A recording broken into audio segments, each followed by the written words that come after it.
Hello, everybody. It is playoff time officially around the National Hockey League. This is the Sportsnet Fantasy Forecheck. I'm Andy McNamara alongside Nick Alberga, and we are powered by Ram, back-to-back winner of Motor Trend's Truck of the Year. And later on, we'll share with you our value picks for the Sportsnet Fantasy Hockey Pool, some DFS plays. But Nick, first, let's get to some news and notes here, man. How the heck are the Oilers and the Penguins? We have to go through the rest of this tournament, the rest of this playoffs, with no Connor McDavid, Leon Draisaitl, Sidney Crosby, or Evgeny Malkin. This is crazy.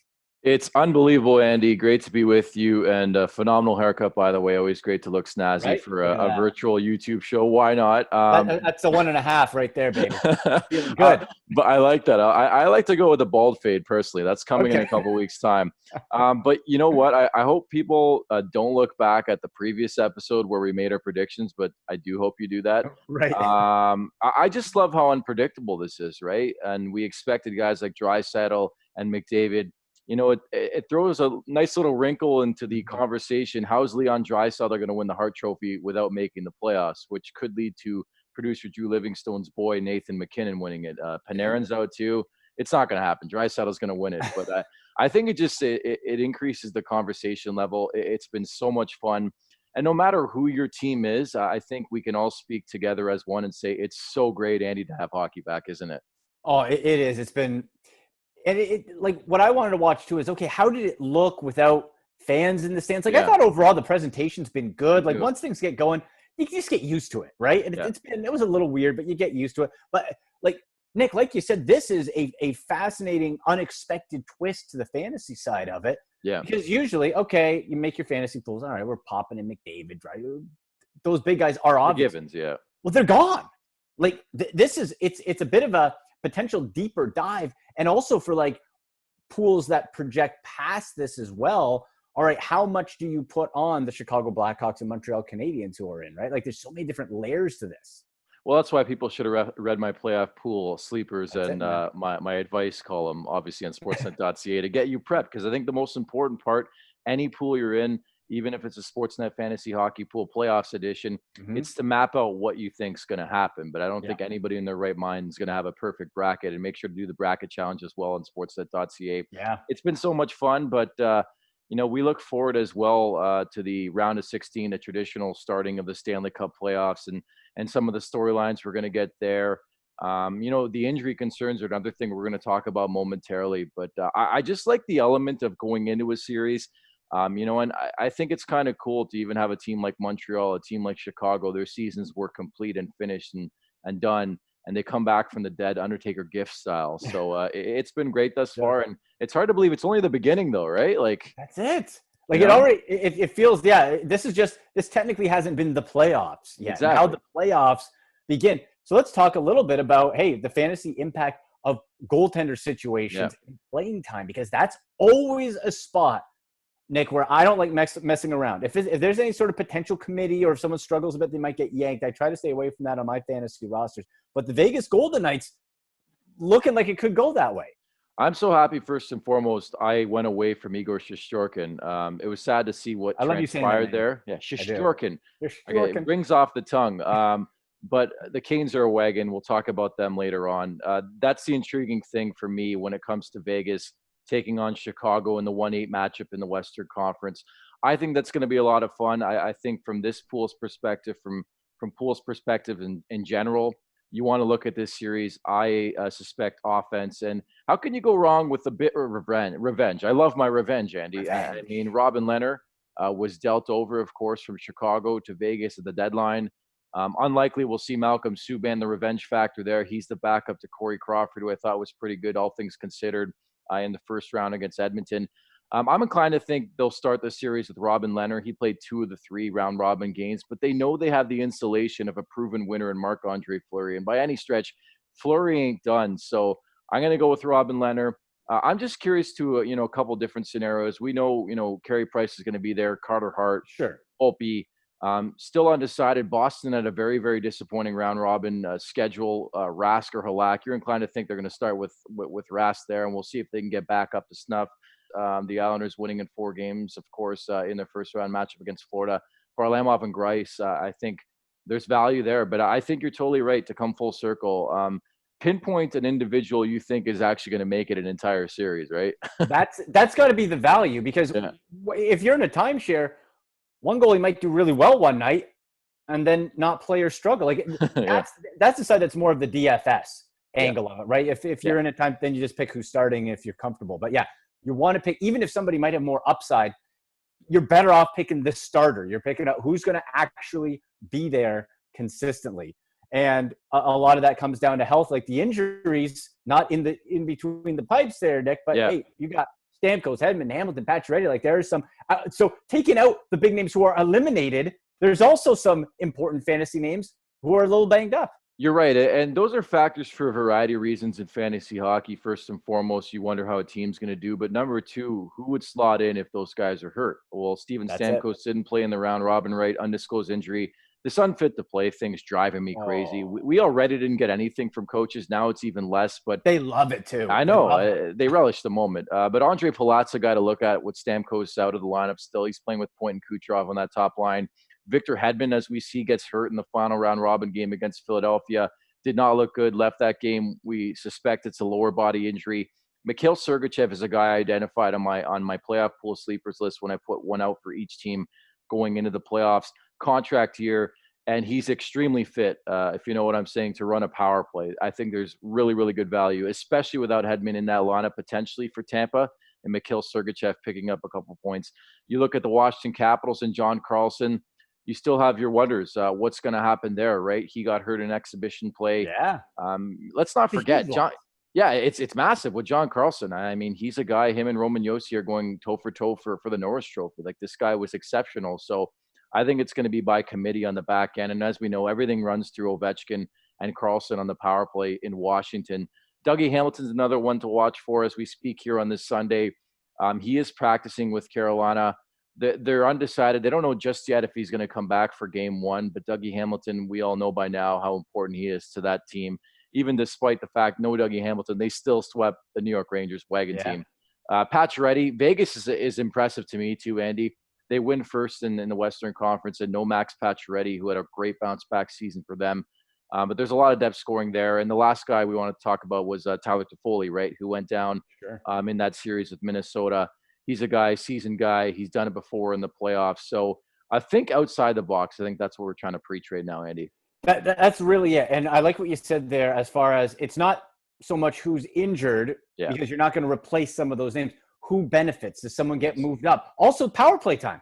Yeah. Too, right? For those situations, who gets the little notch up there? That's the key. That's how you win and jump up in the fantasy pool rankings.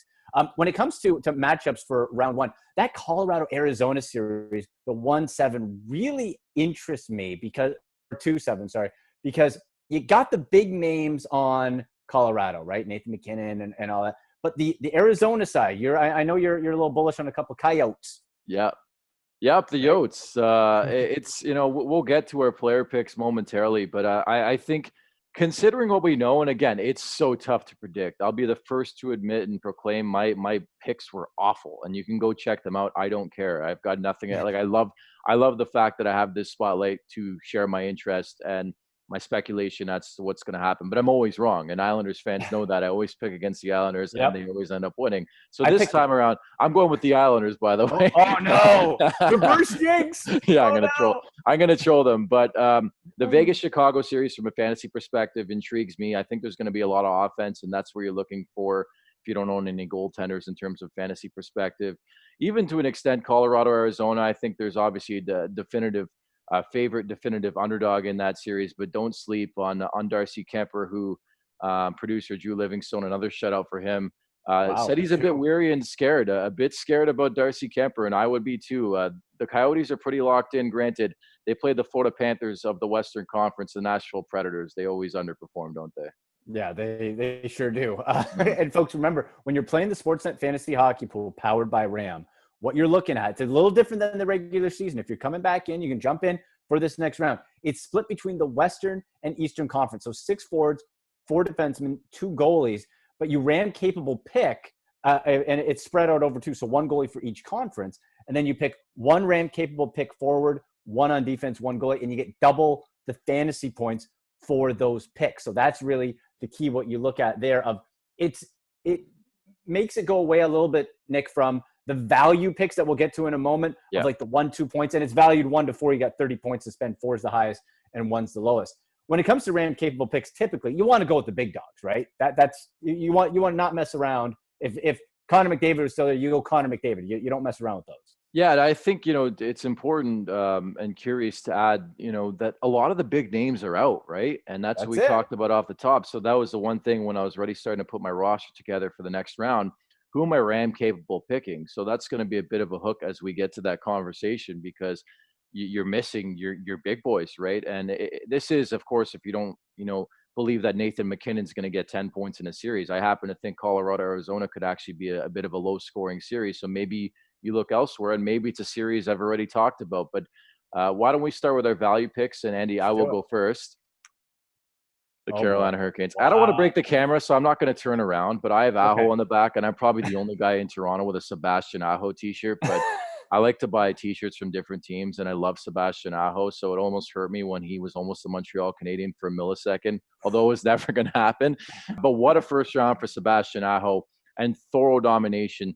If you do remember, for the 2.5 months we had to talk about these respective series, everybody was gung-ho on the New York Rangers. They forgot the Rangers can't play defense. They got owned. They got humbled, destroyed by Carolina. Mm-hmm. Rod Brind'Amour turned 50 today on this Sunday, August 9th. I mean, he's a specimen. So is that team. They're so well coached. And I don't care who they play, they're going to be a difficult out. And I think, again, we talked about this a couple weeks back. People forget Carolina went to the conference final last year and put up a good show against the Boston Bruins. So I'm going with Sebastian Aho. I know the point value's at 3. I would even contemplate RAM capable picking him. At this point, as we speak, we don't know who Carolina's playing, but I still think there's value in just the tenacity this player is playing with. Had 3 goals, 5 assists, 8 points in 3 games in their first round matchup. Granted, it's the New York Rangers. You got to temper your expectations. The Rangers can't play defense very well. Lundqvist played for the majority. But even in terms of DFS, Andy, there's so much value in Sebastian Aho. 2 power play points, a shorthanded goal, not to mention his career numbers in terms of playoff games now at 18, and he's got 20 points in 18 games. So you're looking at a point per game for Sebastian Aho. I love this guy, Andy. He's in my lineup as well for the Sportsnet Fantasy Hockey Pool. When you're missing that star power on Edmonton, on Pittsburgh, that's where you got to start looking, and that's where you're able to pounce. My East value play, I'm going with Brock Nelson for your New York Islanders, Nick Alberga. 2-point value. And you look at this guy, slow start to the series, right? But he had a couple goals, 3 points over the final 2 games. Nice regular season as well with 26 goals. And that's somebody you can slide in, and it leaves you room if you want to go big later on at the 4-point spot. For our wrestling fans, I like to call him my client, Brock Nelson. My client, Brock Nelson. I like that pick. I'm going to go with Taylor Hall of Arizona as my next value pick. I think we do forget a couple years back, this guy won the Hart Trophy. His second time in the Stanley Cup playoffs, first, of course, with the Devils in that Hart Trophy season, was out in the first round. I think Arizona's got a better shot than people are going to lead on, and producer Drew's getting a third shout out on the program. Probably will disagree with me. But never underestimate the sleepers, especially in the playoffs, especially what we've seen the last couple of years. I really like the way Taylor Hall played in the first round. Even Phil Kessel, it's like Kessel read my playoff pool sleepers article and said, hey, I'm really good in the playoffs because I thought he was good. The Taylor Hall, the body of work, a goal, 3 assists in 4 games for Arizona in their 4-game win against Nashville. The contract year, they're playing Colorado, a potential team in that, Taylor Hall can sign with in the offseason. So I think there's a lot of value, especially at 2 points in a cap system of 30, Andy. I don't know how you don't go with Taylor Hall. Well, all the lights are going to be on him, right? He's playing for that big contract. Who would have thought that Taylor Hall would be a value play? Like you said a couple of years ago. It's crazy. It's great, but here we are. And Nick, next up for my West value play, I'm going to go to Chicago with Dominic Kubalik. And who would have thought to begin with that the Blackhawks would even be in the playoffs? It's ridiculous to think. Also, kind of ridiculous to think that Kubalik is tied for 3rd in scoring out of Western Conference teams. So Kubalik at a 1-point value, somebody who could pop, someone who's performed well. This is a weird season, a weird reboot, as we know. And if I'm going to be looking to ride the hot hand at a variety of areas. So if I can pop in Kubalik and Nelson and combine for 3 points, that's the cost, 3 points. It allows me in that 30-point cap system in the Sportsnet Fantasy Hockey Pool to have a lot of flexibility. So I'm going to go with them. Value with a capital V. And speaking of V, I'm going to go with the Vancouver Canucks as my last pick, and Quinn Hughes. Nice. 2-point value. The guy was an absolute monster. I can't wait to see what happens between him and Cale Makar. But he had a goal in 5 of 6, 6 points in 4 games, 4 power play points. Vancouver can score goals. You still have your wonders if they can keep the puck out of the net. But from a fantasy perspective, there's just way too much value with, again, a capital V for Vancouver and for Quinn Hughes. Not to pick Quinn Hughes on the back end, again, with just a 2-point value and a 30 cap system is just incredible to me. Yeah, and I'm going to stick with the letter V, but for Vegas. Love Nate Schmidt, 1 point again. Like I'm dollar store in this thing here, Nick, today. I'm going all value. Nate Schmidt, again, 1 value is leading the Blue Liners on Vegas in shots, in ice time. So you like the opportunity. So here's the formula. I'm not a big math guy, but here's the formula I'm putting together. Opportunity plus production equals a spot on my fantasy hockey pool. Okay. I like it. He's scoring. He's got 3 total points over 2 games. He's tied for first if you look at overall for points per game. 2 games, 3 points. Like that's, makes sense to me. Pretty good. I like it. I'm gonna throw another one out there too, because I'm just in love with the player and I've been pimping his name on the show since January. But Shea Theodore, don't look now, has 27 points in the last 31 games. He is rapidly evolving into one of the best point producers on the back end in the NHL. So I think those 2 guys for sure, Andy. There's so much value in those players. I dig it. Who's your goalie pick? Carter Hart. I'm going to go with the Philadelphia Flyers. Regardless if I think they're going to beat the Montreal Canadiens, I think you sneak a shutout in there at some point in time. I think it's going to be low scoring. I really, really like Philadelphia to do something substantial. There's not much pressure from behind with Brian Elliott, the backup. And quite frankly, I was so impressed with Carter Hart in the round robin. It's hard to believe he's just 21, eh? Like he's so good.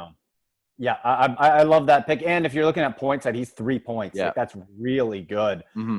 I went away from that, and this is where I spent up. This is where I got the wallet out, Nick. I went Andrei Vasilevsky for the Tampa Bay Lightning. Not too much thought how to go into this. Like I've said before, I don't like messing around with my goalies. I like proven commodities. Yeah. He's on a really good team. He's really good. I'm going with him. That's it. And Curtis McElhinney's not playing, right? That's the other thing. There's no real threat behind. That's what you have to look at, people, right? Is there going to be a threat? Is there going to be a pull if a guy struggles? Where Vasilevsky is going to be given a lot of leash. Something has to go. If McElhinney gets in, something went really wrong. Yeah, and speaking of wrong, last year's postseason, right, with Tampa. So you just never know. And we'll see with the Lightning. And again, we've been promoting it all show long. Let's get to our Ram capable picks. I'll let you go first, though.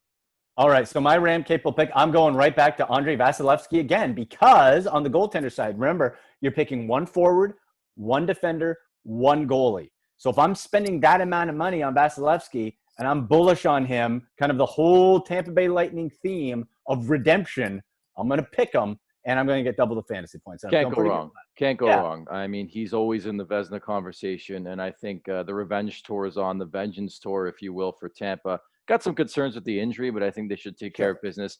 I'm going to go off the board with my Ram capable pick. We talked about it earlier, how a lot of the big names outside of Nathan McKinnon are not there anymore. So again, it's easy to pick McKinnon. I get that, but I'm going to go with Mark Stone of the Vegas Golden Knights. Vegas really, really impressed. Unsurprisingly at that, I think they had a really strong finish under Pete DeBoer, their new head coach. Not to mention the team they're playing, very loose defensively. I expect a lot of goals to be scored in that series, both sides. I think you could even look at guys like Patrick Kane on Chicago to really light up the score sheet. So I'm going to go with Mark Stone, regardless if Max Pacioretty is able to return or not, because Mark Stone I thought was great in the round robin action, and I think again there'll be a lot of offense. So I'm going off the board. I like it. I like it. You slap the tag on him, get double the fantasy points. If you have any questions, thoughts, you love our picks, you hate our picks, whatever, you can leave them in the comment section below or on Twitter at AndyMC81, at the Golden Muzzy. And Nick, hey, enjoy the hockey. We'll see you next round.